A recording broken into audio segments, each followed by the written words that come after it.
வணக்கம். இது உங்கள் ஊடகம், தமிழர்களுக்கான ஊடகம் ஜீவா டுடே. எப்போதுமே வலதுசாரிகள் ஒருவரை தூக்கி பிடிக்கிறாங்கன்னா, அவரை தூக்கி எறியவும் அவங்க தயங்க மாட்டாங்க.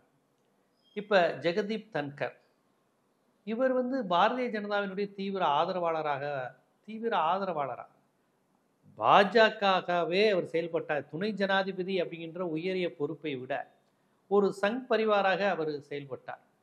உச்ச நீதிமன்றத்தை கண்டித்தார், எச்சரித்தார். நீங்கள் எப்படி சூப்பர் பார்லிமெண்டா செயல்படலாம்? நீங்க சூப்பர் நாடாளுமன்றமா, சட்டமன்றமா அப்படின்னு தொடர்ச்சியாக செயல்பட்டார். தமிழ்நாடு அரசு சட்டமன்றத்தை மதிக்காத, சட்டமன்றத்தின் இறையாண்மைக்கு எதிராக செயல்பட்ட, இந்திய அரசியலமைப்பு சட்டத்திற்கு எதிராக செயல்பட்ட, நிழல் முதலமைச்சராக செயல்பட்ட ஆர்.என். ரவிக்கு ஆதரவா அவர் மாநாட்டுக்கெல்லாம் நான் ஆதரவு தரேன், ஆர்.என். ரவிக்கு நான் இருக்கேன், என்ன நினைச்சுக்கிட்டு இருக்கீங்க அப்படின்லாம் பேசினார். அப்ப பலரும் தன்கருடைய நடவடிக்கையை பார்த்து, என்னடா இவங்க ஜனாதிபதி, துணை ஜனாதிபதி, ஆளுநர், எல்லா பதவியில இருக்கிறவங்களும் சங் பரிவாராவே இருக்கிறாங்களே, யாருமே அரசியலமைப்பு சட்டத்தை மதித்து செயல்பட மாட்டாங்களா அப்படிங்கிற ஆதங்கம் ஜனநாயக சிந்தனையாளர்களிடம் மத்தியில் எழுந்தது. இப்போ என்னன்னு பார்த்தீங்கன்னா, திடீர்னு ஒரு பதவி ராஜினாமா அப்படிங்கிற அந்த செய்தி ரொம்ப அதிர்ச்சியாக இருக்குது. அது மட்டும் இல்லாமல் ஜெயராம் ரமேஷ் போன்ற காங்கிரஸ்காரங்க சொல்கிறாங்க, நேற்று வரையும் எங்ககிட்ட அவ்வளவு ஃப்ரீயாக பேசிக்கிட்டு இருந்தார், ஆளும் கட்சி எதிர்கட்சி எல்லாத்தையும் ஜாலியாக தான் பேசிக்கிட்டு இருந்தார். இன்னைக்கு கூட ஒரு மீட்டிங், ஒரு ஆலோசனை கூட்டம், வணிகக்குழு ஆலோசனை கூட்டமோ ஏதோ தொடர்பாக நடந்ததாக இருந்தது. நீதித்துறை தொடர்பாக பேசுவதாக இருந்தது, அவர் தலைமையில் தான் கூடுவதாக இருந்தது.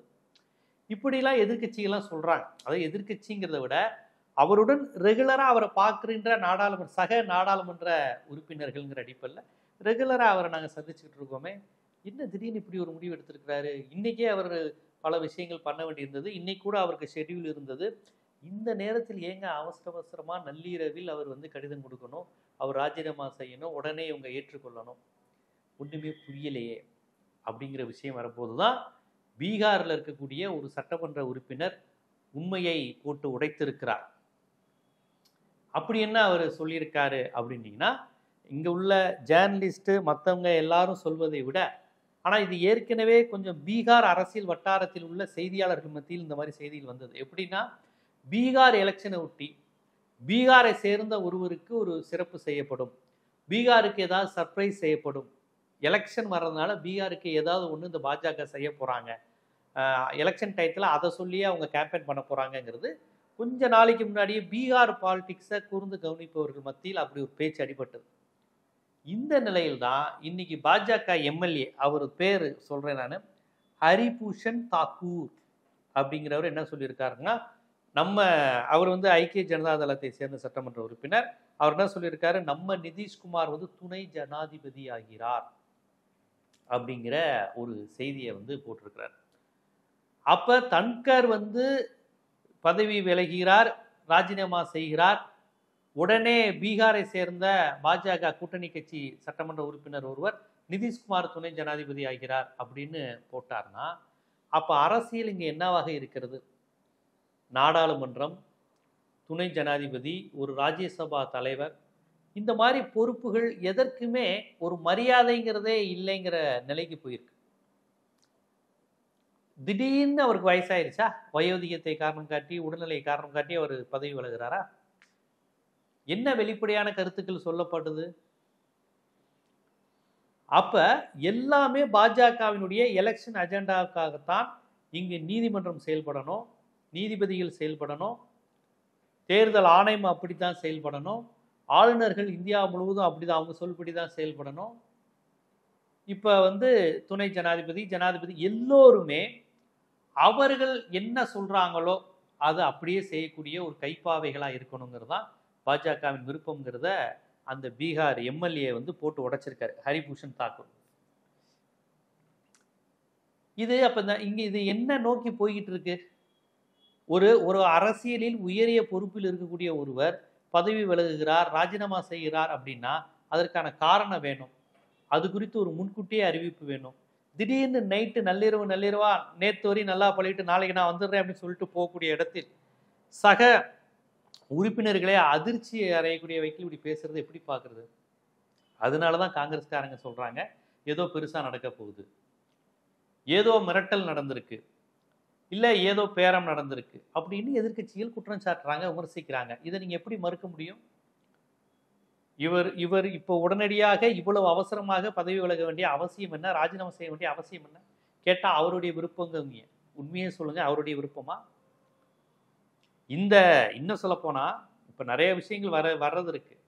இப்ப சுப்ரீம் கோர்ட் வந்து ஜனாதிபதியவே கேள்விக்குட்படுத்தினாங்க. மசோதாக்களில் கையெழுத்திடுவதற்கு காலக்கெடு ஜனாதிபதிக்கும் விதித்தார்கள், ஆளுநருக்கும் விதித்தார்கள்.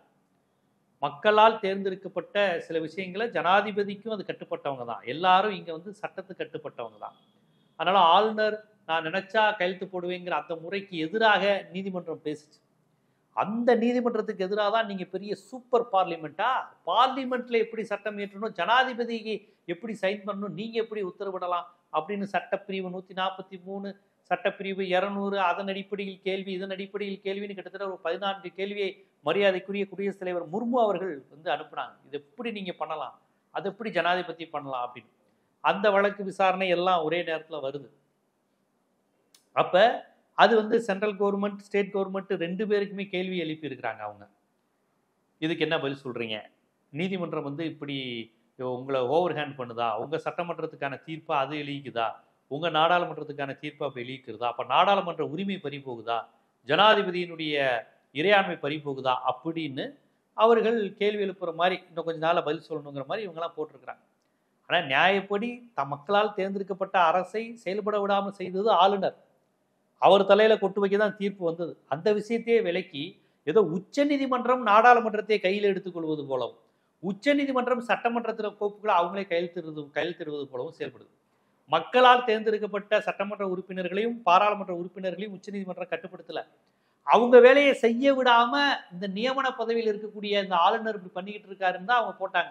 அதுல ஒருபடி மேல போய் ஜனாதிபதிக்கே அவங்க கொடுத்துட்டாங்க அப்படிங்கிறதா இஷ்யூ. ஆனா என்னை பொறுத்தவரையும் அந்த விஷயத்துல ஆளுநர் வந்து இப்படி கையெழுத்து போடலன்னா சட்டமன்றம் அதை பாஸ் பண்ணதான் கணக்கு வச்சுக்கலாம். அது தமிழ்நாடு முதலமைச்சருக்கு, தமிழ்நாடு அரசுக்கு, சட்டமன்றத்துக்கே அந்த இறையாண்மை உண்டு அப்படிங்கிற டோன்ல சொல்லியிருந்தா இன்னும் சிறப்பு. சரி, ஓகே, அவங்களுக்குள்ள சட்ட சிக்கல்கள் அது எப்படி அப்படிங்கிற மாதிரி கொண்டு போயிருக்கிறாங்க. இப்ப இவ்வளவு முக்கியமான விஷயம் ஜெகத் தன்கர் பற்றி நீதிமன்றம் இவரை நோக்கி வச்சிருக்கு. அந்த விசாரணை நடைபெற்று கொண்டிருக்கிறது. முர்முவும் இருக்கிறாங்க. முர்முவும் இந்த வழக்கு என்னாச்சுன்னு முர்மு போட்ட வழக்கு இப்போ ஹியரிங் வந்திருக்கு, போய்கிட்டு இருக்கு. இப்போ முர்மு, தன்கர் சம்மந்தப்பட்ட ஒரு முக்கியமான வழக்கு விசாரணை இருக்கு. இதுக்கிடையில் நம்ம தமிழ்நாட்டு நடிகை மீனாலாம் கூட மத்திய அமைச்சர் ஆக போறாங்க அப்படின்னு டக்குன்னு தன்கருடன் அவர் சந்தித்திருக்கிற போட்டோவெல்லாம் திடீர்னு வெளியிட்டாங்க. எனக்கு மீனா எதுக்கு போய் தன்கரை சந்திக்கணும், மத்திய அமைச்சராவதற்கு எதுக்கு இவங்க தன்கரை சந்திக்கணும்னு தெரியல. ஆனால் அதுக்கப்புறம் அந்த செய்தி அப்படியே நின்றுச்சு. ஆனால் பலரும் அப்படி சொன்னாங்க, அப்படி இருக்க வாய்ப்பு இருக்கிறது அப்படிங்கிற மாதிரி சொன்னாங்க. இப்போ அதுக்கப்புறம் இன்னொன்று வந்து என்ன சொன்னாங்க, தமிழ்நாட்டை சேர்ந்த ஒருத்தர் துணை ஜனாதிபதி ஆக போகிறாரா, இந்த மாதிரி அது வழக்கம் போல அதை சுற்றி பல்வேறு கேள்விகள், சந்தேகங்கள் வருங்கிற அடிப்படையில் அந்த கேள்வியை எழுப்பிக்கிட்டு இருந்தாங்க. இந்த நிலையில் பீகார் எலெக்ஷன் ஒட்டி இவங்க பண்றாங்க அப்படிங்கிற விஷயம் தான் இங்க கவனிக்க வேண்டியது. ஏன் ஏதாவது தேர்தல் நேரத்தில் அந்த மாநிலத்தை அப்பீஸ் பண்றதுங்கிறது பாஜக செய்கின்ற பவர் பாலிடிக்ஸ் மெத்தட்ல தொடர்ச்சியா இருக்கு. வேற ஒன்றும் இல்லை. இதே பீகார்ல தான் இந்த பாஜகவினுடைய சனாதனத்துக்கு எதிரான ஒரு மிகப்பெரிய சம்பவம் நடைபெற்றது. உங்களுக்கு நினைவு இருக்கும், நினைவில்லைனாலும் ஒரு ஊடகமா நினைவுபடுத்த வேண்டிய கடமை நமக்கு இருக்கு. இனிமேல் இந்த கிராமத்திற்குள் பிராமணர்கள் வரக்கூடாதுன்னு எழுதி வச்சாங்க. யாதவ் கிராமங்களில் நம்ம தமிழ்நாட்டில் உள்ள கோனார் மாதிரி பீகாரில் உள்ள யாதவர்கள், அந்த யாதவ சமுதாயத்தை சேர்ந்தவர்கள் பிராமணர்கள் எங்கள் கிராமத்துக்குள்ளே வரக்கூடாது. இங்கே வந்து இந்த வீடுகளில் நல்லது கெட்டது சடங்குகள், அது ராமாயணம் மகாபாரதம் உபன்யாசம்லாம் நாங்களே பண்ணிக்கிறோம், இனி பிராமணர்கள் பண்ணக்கூடாது. நாங்கள் ஏன் அப்படி வந்துச்சு? உத்தரப்பிரதேசத்தில் யாதவ சமுதாயத்தை சேர்ந்த ஒருத்தர் உபநாயசம் பண்ணிக்கிட்டு இருக்காரு. அவரை போய் அடித்து உதைச்சி மொட்டை அடித்து சிறுநீர் கழித்து, நீ ஒரு யாதவ சமுதாயத்தை சேர்ந்தவன், நீ எப்படி பிராமணர் மாதிரி இந்த மாதிரி உபநாயசம்லாம் பண்ணலாம் அப்படின்னு சொல்லி அவமானப்படுத்திய அந்த சம்பவம் தான் பீகாரில் உள்ள யாதவர்கள் மத்தியில் அதிருப்தி ஏற்படுத்தி பீகாரில் ஒரு கிராமமே, நாம கூட ஜீவாட்டோடையில் கூட அந்த சம்பவத்தை முன்னிட்டு நம்ம வீடியோ போட்டோம். நீங்கள் உள்ளே வரக்கூடாது, பிராமணர்கள் உள்ளே வரக்கூடாதுன்னு போர்டு வச்சுருந்தாங்க. எப்படி ஒரு காலத்தில் ஒடுக்கப்பட்டவர்களே இந்த ஊருக்குள்ளே வரக்கூடாது, கோவிலுக்குள்ளே வரக்கூடாது என்று இந்த சனாதனம் தடுத்ததோ, இன்று அந்த சனாதனத்தையே எதிர்த்து பிற்படுத்தப்பட்ட மக்கள், ஒடுக்கப்பட்ட மக்கள் விழிப்புணர்வு பெற்று பீகார் மாதிரி ஏரியாலேயே, கவு பெல்ட்டிலேயே பிராமணர்களுக்கு எதிரான ஒரு அரசியல் அங்கே உருவாயிருக்கு. அப்போ இந்த எலெக்ஷனில் பாஜகவை ஒரு சனாதனமாக தான் அவங்க பார்ப்பாங்க. லல்லு பிரசாத் யாதவ் போன்றவர்களுக்கு இது ஒரு நல்ல களம். பாஜகங்கிறது இந்துக்களுக்கான கட்சி இல்லை, அது பிராமணருக்கான கட்சி. அதில் இந்து யாதவுக்கு, இந்து தலித்துக்கு இடம் கிடையாது, இந்து குருபாவுக்கு இடம் கிடையாது, இந்து தாக்கூருக்கு இடம் கிடையாதுன்னு அவங்க அரசியல் செய்வதற்கு தேர்தல் நேர பரப்புரைக்கு வாய்ப்பாக அந்த சம்பவம் அமைஞ்சு போச்சு. இப்போ இந்த நேரத்தில் ஹோல் பீகாரையும் உங்கள் ஸ்டேட்டை சேர்ந்தவர் தான்ப்பா துணை ஜனாதிபதி, உங்கள் ஸ்டேட் பீகாருக்கு தான் எவ்வளோ பெரிய உயரிய கௌரவம் தரோம் அப்படிங்கிற அந்த அரசியலை நிறைவேற்றுவாங்க. இதனால் தமிழ்நாடு விமர்சிக்குதா, மகாராஷ்டிரா விமர்சிக்குதா, குஜராத் அதை பற்றிலாம் அவங்க கவலைப்பட மாட்டாங்க. இந்த நேரம் இப்போ இன்னும் 2.5-3 மாதத்துல தேர்தல், நவம்பர் மாதத்துக்கிட்ட வரப்போகுது தேர்தல். இந்த பீகார் தேர்தலை ஜெயிக்கிறதுக்கு என்ன பண்ணணும் பீகாருக்கான, அது வரையும் பிற்படுத்தப்பட்டவர்களுக்கு எதிராக இருப்பாங்க, யாதவர்களுக்கு எதிராக இருப்பாங்க. பீகார் மக்களுக்கு நிதி தர்றது இதை பற்றிலாம் அவங்க யோசிக்க மாட்டாங்க. பட்ஜெட் வருதா, பீகாரை நம்பி இருக்கோமா, பீகாரை அப்பீஸ் பண்ணு. எலெக்ஷன் வருதா, பீகாரில் எலெக்ஷன் வருதா, அப்போ பீகாரை வந்து ப்ரொமோட் பண்ணுறதுக்கு ஏதாவது செய்யணும். ஏன்னா பிரச்சாரத்தில் பீகாருக்காண்டியோ இப்போ இடஒதுக்கீடுக்காகவோ அவங்க பேச முடியாது. இந்த தேர்தல் பிரச்சாரத்தில் நாங்கள் வகுப்புவாரி உரிமையை ஆதரிக்கிறோம், சாதிவாரி கணக்கெடுப்பை ஆதரிக்கிறோம்னு சொல்லி பேச முடியாது. ஏன்னா ராகுல் காந்தி அந்த அரசியலை கையில் எடுத்திருக்கிறார். அவர் சொல்றாரு, நாடாளுமன்ற வளாகத்தில் பிற்படுத்தப்பட்டவர்கள் இல்லை, ஒடுக்கப்பட்டவர்கள் இல்லை, இஸ்லாமியர்கள் இல்லை, தலித்துகள் இல்லை, அப்புறம் எதுக்கு இந்த நாடாளுமன்றம்? 97 விழுக்காடு மக்களுடைய உழைப்பு, வரி எல்லாத்தையும் பயன்படுத்திக்கிட்டு 3 விழுக்காடு 4 விழுக்காடு சர்மா, பாண்டே, பிராமின்ஸ், பனியா, குர்மி, பர்மா போன்ற இந்த அப்பர் காஸ்ட் மட்டும்தான் இந்தியாவை ஆட்சி செய்றீங்க. ஆனால் வரி கட்டுறது ஃபுல்லாக வன்னியர், நாடாரு, கோனாரு, யாதவர், தேவர், இவங்க தான் வரி கட்டுறாங்க. அதிகமாக இவங்களுடைய வரி பணம், உழைப்பு எல்லாத்தையும் பயன்படுத்திக்கிறீங்க. ஆனால் நாடாளுமன்றத்தில், அதிகார மையத்தில், ரால, வெளியுறவுத்துறையில் இருக்கிறது முழுக்க பிராமின்ஸும் சர்மாவும் பாண்டேவும் இருக்கிறாங்க. சொன்னது யாரு? ராகுல் காந்தி. அவரே காஷ்மீரத்து பிராமின் வாரிசு தான். ஆனால் அவர் நியாயமாக பேசியிருக்கார். சாதிவாரி கணக்கெடுப்பு வேணும், அனைத்து ஜாதியினரும் இடஒதுக்கீடு வேணும், அனைத்து ஜாதியினருக்கு சாதிவாரி கணக்கெடுப்பு எடுங்கன்னு. பீகார் மண்ணினுடைய அடிப்படை அரசியலே சாதிவாரி கணக்கெடுப்பு தான். அந்த அரசியல், அந்த பேக்வர்டு கிளாஸ் அரசியலை ராகுல் காந்தி எடுத்துட்டார். அப்போ பாஜக பீகாரில் என்ன சொல்லி எலெக்ஷன் பண்ணும்? சாதிவாரி கணக்கெடுப்புனா இதை ராகுல் காந்தி முதலையே சொல்லிட்டாரு, உங்க கவர்மெண்ட் தான் நடக்குது, நீங்க தானே சாதிவாரி கணக்கெடுப்பு தடையா இருக்கீங்க அப்படிங்கிற அந்த அரசியல் வரும். அப்ப ராகுல் காந்தி அந்த இடத்த ஸ்கோர் பண்றாரு. லல்லு பிரசாத் யாதவ் யாதவர்களுக்கு எதிராக இந்த சனாதனிகள் இருக்கிறாங்கிற அந்த அரசியலை ஸ்கோர் பண்றாரு. இப்போ இது இரண்டையும் எதிர்கொள்ளணும்னா இந்த மாதிரி பஞ்சு மிட்டாய் கொடுக்கறது, லாலிபாப் கொடுக்கறது மாதிரி, மயக்க பிஸ்கட் கொடுக்குற மாதிரியான வழக்கமான அவங்களுடைய அரசியலை கையில் எடுத்திருக்கிறாங்க. பாருங்க பாருங்க, ஒரு பீகாரிய துணை ஜனாதிபதி ஆக்கியிருக்கிறோம் அப்படின்னு. இதே தன்கர், இப்ப பதவி விலகி சொன்ன தன்கரை வச்சுக்கிட்டு இவங்க அவருடைய மாநில சென்டிமெண்ட்டை வச்சும் விளையாண்டுருக்காங்க. இதே தன்கரையும், தன்கர் பிறந்த மாநிலத்தை வச்சும் அரசியல் செய்வாங்க.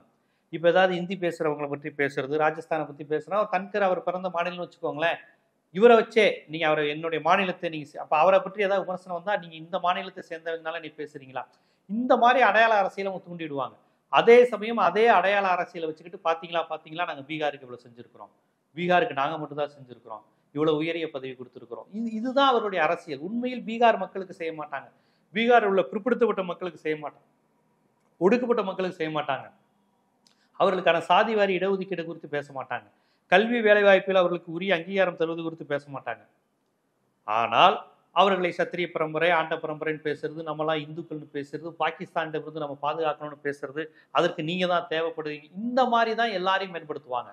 பேக்வர்டு கிளாஸையும் ஷெட்யூல் கிளாஸையும், பீகாரி மக்களையா இருந்தாலும் சரி, இல்லை இதர குஜராத், பஞ்சாபி யாரா இருந்தாலும் அந்த மாநிலத்தை சேர்ந்தவங்களை இவர்கள் அப்பீஸ்மெண்ட் பாலிடிக்ஸ் தான் பண்ணுவாங்களே ஒழிய ஆரோக்கியமான அரசியலை செய்ய மாட்டாங்க.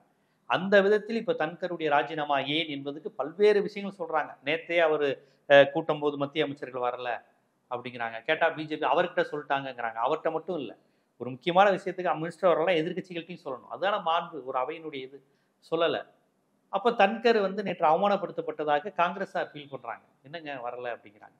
ஏன் அவங்க அப்படி சொல்றாங்கன்னா, அவருக்கு உடம்பு சரியில்லை, வயசாயிருச்சு, அவர் விலகிட்டு போறாரு, இதையே எதிர்கட்சிகள் அரசியல் ஆக்குறாங்கன்னா இதையெல்லாம் கேள்வி கேட்காம இருக்க முடியாது. ஏன் தெரியுமா?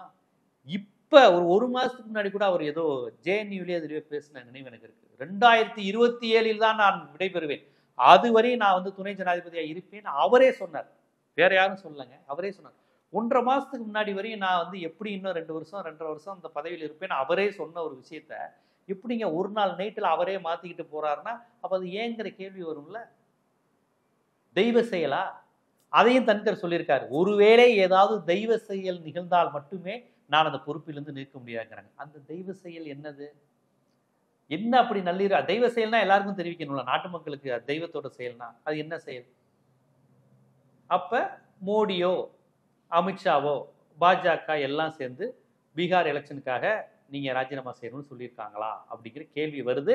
இந்த கேள்விக்கு காரணமே பாஜக கூட்டணி கட்சியில் உள்ள எம்எல்ஏ ஹரிபூஷன் தாக்கூர் அப்படிங்கிறவருடைய கருத்து தான். அவர் இப்படி சொல்லியிருக்கிறது மூலமாக நமக்கு அந்த மாதிரியான சந்தேகங்கள் எழுப்பப்படுகிறது.